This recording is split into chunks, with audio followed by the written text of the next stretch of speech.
Hey, welcome to Lorhana Gaming. And we'll be going through the Shimmering Skies set review. Today we'll be going through Emerald. We'll be showing off the cards of the color, and we'll be doing a comment or two for each one, and then we'll be doing our top 3 picks.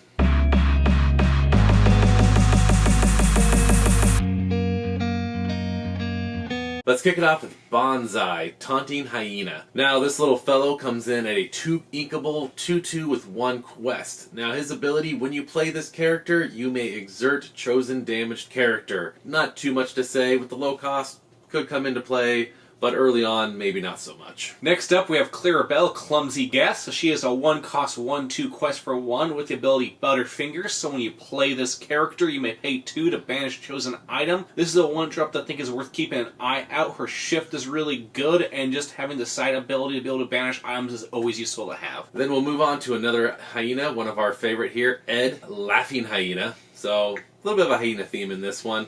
Again, nothing too crazy about Ed here. 3 uninkable, 2/3, pretty standard stat line, questing for 1. When you play this character, you may deal 2 damage to chosen damaged character. So again, they have to already be damaged, so we're going to see some niche cases. Overall, not super powerful. Next up, we have one of the first fairies. We have Fauna, Good Fairy. So she is a 5-cost 3/7 that quests for 2, which is not the worst stats in the world, but with just no effect, it's too high cost. Then on to one of her sisters, Flora, Good Fairy. Now this 3 inkable, 2/4, quest for 1. Again, fairly standard stats. The 4 willpower could come into play to help her stick around, but while she's being challenged, this character gets +2 strength. Nice for sitting there, a little bit hard to remove, but again, not super useful. Now our final fairy is going to be Merryweather, the Good Fairy. So this is our 1-cost 1/2 quest for 1, and she has the Ray of Hope ability, so when you play this character you may pay 1 to give chosen character +2 this turn. Honestly, not the worst effect, but we have seen this before, and it's just usually not too useful for her cost. Then we have Hypnotic Deduction. This is an action that costs 2. And we have one of our favorite mouse detectives on there saying draw 3 cards, then put 2 cards from your hand on top of your deck in any order. So this could see some nice play comboed with some other cards, or just setting yourself up for the next plays. However, I'm going to say the flavor text on this one is what kind of gets me a little bit more.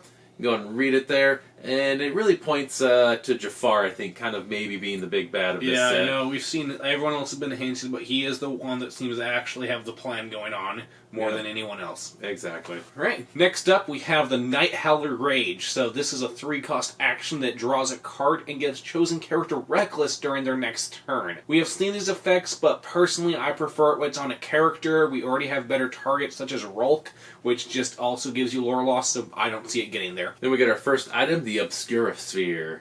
For a 1 inkable, you can pay 2 ink and banish this item. Your characters gain ward until the start of your next turn. You're paying basically 3 in order to give yourself ward for 1 turn.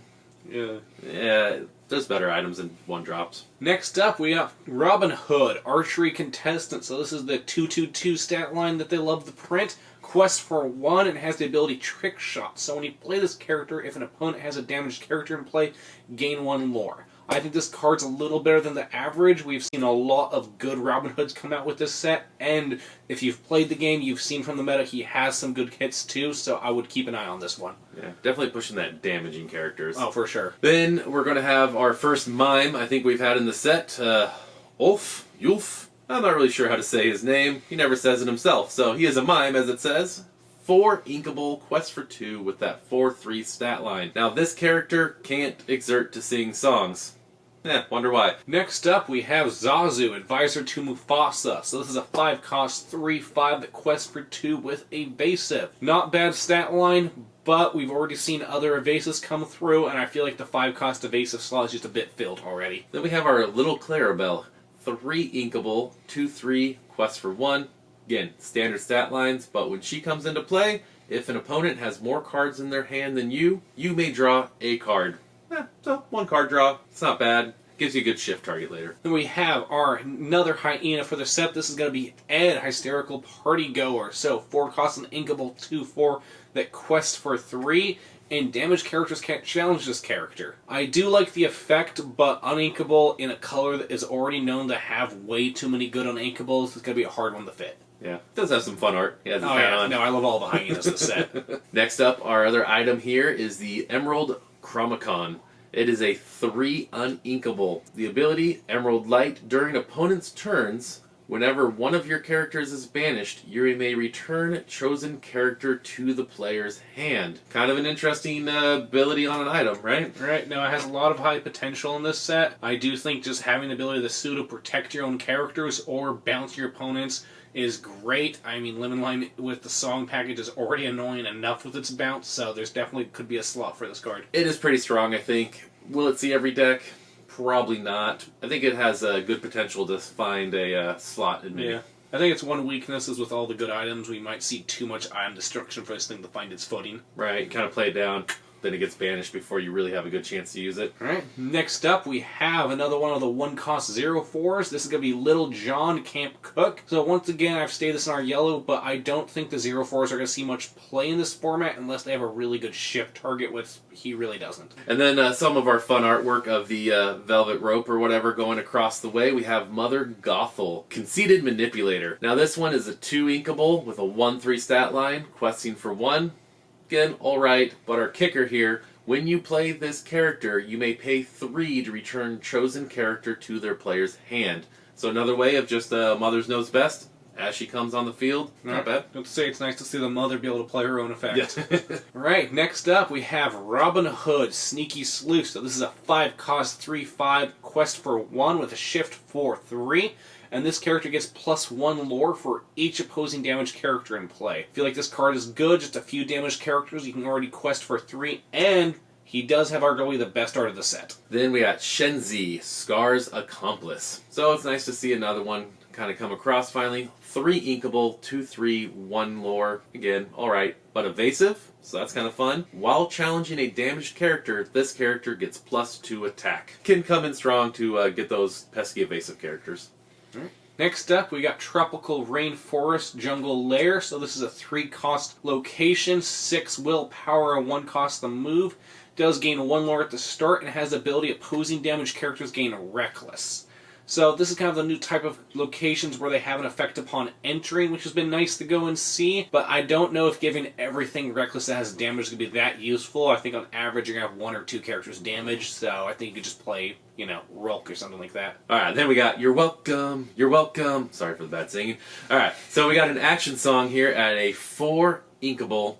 And of course, Maui here singing You're Welcome. Shuffle chosen character, item, or location into their player's deck. That player draws 2 cards. So this one has a good potential of, again, singing, hitting your own stuff back, drawing 2 cards. Maybe you have really something you want to get rid of your opponent, and it reminds me kind of the Yzma. I'm going to get rid of that, but you're going to draw 2 cards. Yep, I know I'm personally really high on this effect. I know Yzma did see in and out play that effect to be able to either go and draw yourself cards or deal with that just character you need to get rid of.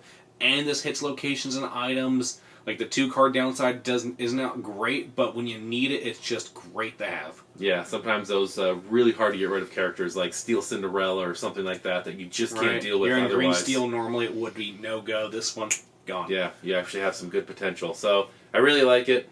I think it'll see plenty of play. Alright, next up we have Bonsai, Gluttonous Predator. So another one of the hyenas, great art, 2-cost, 3/2, quest for 2. Another one of those hyenas, unfortunately so many of them are uninkable, and so is this one. I just don't see that deck getting there. Then we're going to go to Iago, Fake Flamingo. This 4 inkable, 2/4, 1 quester. Well, he has evasive, of course, sneaky little bird. But his In Disguise ability is what kind of makes him a little spicy and up for some debate. Whenever this character quests, you may pay 2 ink less for the next action you play this turn. So he will have to stick around on the board. Hopefully the evasive and the 4 willpower gives him enough to do so. I think he has some decent payoff. Next up, we have Prince John's Mirror. So this thing made a lot of a splash. It's a 3-cost item. It does cost 1 less if you have a Prince John in play, and he has the effect that at the end of each opponent's turn, if they have more than 3 cards in the hand, they discard down to 3. I know I personally have the unpopular opinion. I don't see this item seeing a lot of play. I think that 3 cards is easy to play around with your hand, and it's on the opponent's turn, so they get to decide how they handle that. Yeah, I mean, I know a lot of times, a lot of decks come to a top deck war, but when you're facing Sapphire or Amethyst, I feel they have some great card draw, And this might early on be able to kind of stamp them down a little and say, you can only ink once per turn and you can't play too much, so I might be able to keep your hand size down a little bit. Yep, could definitely go either way. We'll just have to see how it settles out in the format. Yeah, most definitely. Then another card coming up with a splash is the 4 uninkable Remember Who You Are action. This one states, if a chosen opponent has more cards in their hand than you, draw cards until you have the same number. Has a very similar effect though of drawing up some cards, so that is nice, but again, if your opponent doesn't have a lot of cards, and it's an action, not a song, it's kind of a debatable one to make some decks. Alright, next up, it's the lad himself, Robin Hood, Timely Contestant. So this is another one of the cost reductors, so 9 cost, uninkable like the rest of them. This one is a 6/6 that quests for 4, and surprisingly has Ward, which is a very nasty ability to deal with. And for him, for each 1 damaged opposing character, you can pay 1 less to play this character. And I do think if you can get him down to about that 6 cost range, he will be very good. Obviously, he won't see play outside of the damaged deck. Yeah, I mean, you can possibly get him out early, which is the big thing, and that 4 lore is just big on a 6/6. If they don't have some sort of immediate banishment, that's just a spot removal. Even a Zeus can't take this guy down. I mean, Ward, so you can't even do that. I mean, never mind. It's just how Lady Tremaine or Board Wipe to deal with him. I think he's just, once he's down, he's going to be really hard to deal with. Very sticky. So, yeah, he will be, I think, a very big beat stick that will be in decks. Yep. Then we have our little favorite, Scar. I like the artwork on this one personally, too. But he is a 4 inkable, 4/2 questing for 1. But you're not going to be questing with this guy so much, I don't think. Because he has Ward, keeps him safe, and whenever one of your characters challenges a damaged character, you may draw a card. Predicated on challenging, however, being able to draw a card whenever you challenge, pretty decent, you know. And Ward, he can just sit there, stick around a little bit, and just kind of like, hey, all you guys, go fight, because I'm not. Yep, I mean, because he definitely has some setup there, so you can definitely set him down on 4 and draw 1 or 2 cards, and then just a constant threat will be really nice. I think his one pitfall is that he will go and lose to Grab Your Sword, which will be seeing a lot of play, and that might keep him down, but otherwise, very high potential. Yeah, I agree. I mean, you could shove him in the Hidden Cove, maybe, to boost up to 3. Yep, that is true. There is some use there. Next up, we got the Hyena Payoff herself, Shenzi. So this is a 5 cost inkable 3/6 that quests for 1. She gets +1 strength for each other Hyena character you have in play, and whenever one of your Hyena characters challenge a damaged character, gain 2 lore. I think it's a very cute card, and obviously there's the world where you gain 2, 4, 6 lore in a turn, but as we've seen, so many of the Hyenas are just not there. Next, we're going to go to Sherwood Forest Outlaw Hideout. This location is a 2 inkable, costs 2 to move there, and 7 health. So pretty good for a 2 cost. Although it doesn't give you any lore. But the biggest payoff is once you get a character there, they gain Ward. So that's great for a lot of Robin Hoods. And then characters also gain Exert Them, pay 1 ink, and deal 2 damage to chosen character. So this goes great with the damage deck. It can help spread your damage. And the fact of just giving Ward to a character on a location, pretty decent. Right, I know one of Robin Hood's biggest pitfalls has been just getting Mana Medusa on repeat, game after game after game. Being able to throw him here and basically say, what are you going to do about it, is great. And then if they're dealing with the location, he gets to stick around anyways. Exactly. I find this location, I think Ward is going to be the stronger ability over the Exert and deal some damage. Right, I mean, definitely if you go Tinkerbell and you pay a bit, you could definitely deal with some characters, but just the Ward protection cannot be understated, and the free move is going to be really nice for Robin Hood. Next up, we got Mother Gothel, Unwavering Schemer. So this is a 6 cost inkable 4/6 that shifts for 4, and a quest for 2, so stat line wise, not bad, good shift, and her ability, the world is dark, so when you play this character, each opponent chooses one of their characters and returns that card to their hand. Definitely a nice powerful ability, kind of reminds me a bit of Lady Tremaine, so might be good there, we'll have to go and see. Then we have another big Prince Philip here of a 7 inkable 3/9 quest for 3. This is Swordsman of the Realm. Now he has 2 abilities on him. 1, Slayer of Dragons. When you play this character, banish chosen opposing dragon character. Very fitting. Then, Pressing the Advantage. Whenever he challenges a damaged character, ready this character after the challenge. Pretty decent, no rush, and a 7 cost with no shift target. I'm not seeing tons of play, but I think there's potential in them. Yep, they just like printing high-cost Phillips. There you go. Next up, we got Scroop, Audacious Mutineer. So this is a 3-cost and inkable 2/1 that quests for 2 with evasive. Not a bad stat line, but the uninkable is kind of hurts him. But he has the ability, so when you play this character, you may pay 3 to banish chosen damaged character, which is not a bad ability, but we do have the legendary Ana of the set, which does kind of make me feel he won't see play. Yeah, I mean, for a Scroop, I love the flavor text, or the ability on this. All right, it's finally a good one, though. Yeah. But speaking of our Ana, Diplomatic Queen, she is a 3 uninkable, so sounds pretty cheap, right? 2/3, questing for 2, nice stat line on that. And then she has Royal Resolution. When you play this character, you may pay 2 ink to choose 1. Now, I always love options here. So, each opponent chooses and discards a card. Chosen character gets +2 strength this turn, or banish chosen damaged character. As I said, options are always good.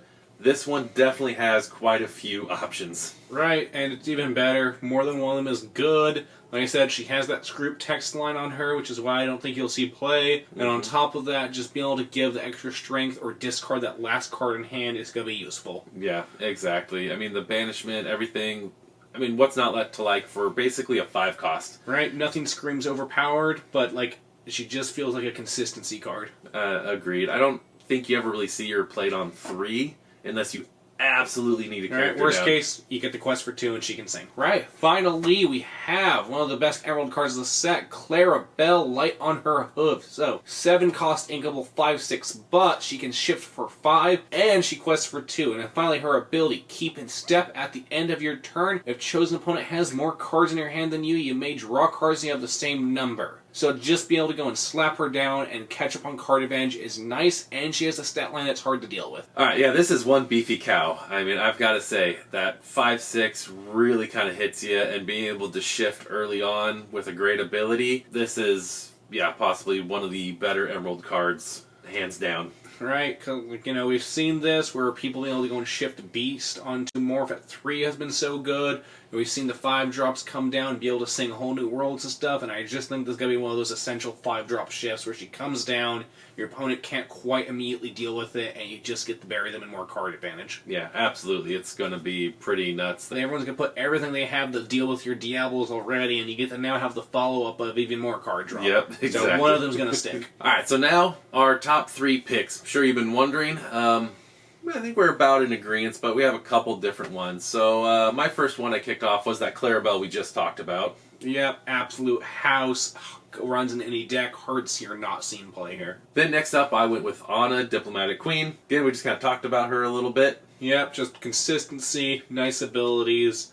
Just definitely one they'll keep an eye out for. Yep. And then I'm going to go with Sherwood Forest, personally, as my kind of third pick for... not exactly the most powerful, but kind of an interesting one that we will see builds around. Yep, definitely not a bad card. I personally like You're Welcome a bit better than Sherwood Forest.